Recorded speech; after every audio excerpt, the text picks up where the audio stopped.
There was a lot of fear that I was living in, and I would just shut the door, and that's how I dealt with it.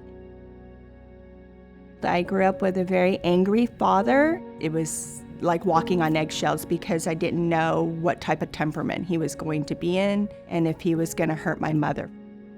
My parents ended up getting divorced as a result of my father's anger. Now we really were a broken household. We moved a lot, so I was never really in a stable environment. So I was living with my mother and I hadn't seen my father, so I found him, and he had found Jesus.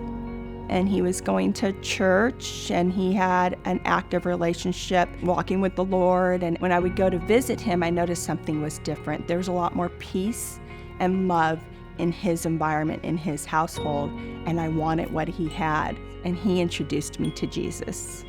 So, I was very on fire for the Lord, and I was bringing a lot of friends to church, and I ended up getting into a relationship with somebody, and we ended up making some really poor choices. I started relying on drugs and alcohol to fill that pain from what I grew up with, and I ended up living that life of trials and tribulations for several years until I ended up having a cocaine-induced heart attack at the age of 22.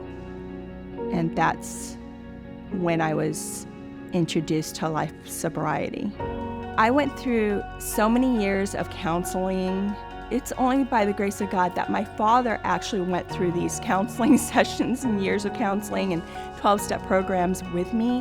When I went through the Remedy program, it freed us of the bondage of the blame and the guilt and the shame that we had been carrying all those years.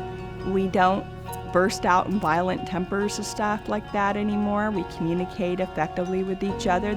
This very man who I grew up with fearing, who brought me to Christ, I am now able to forgive. It's been beautiful.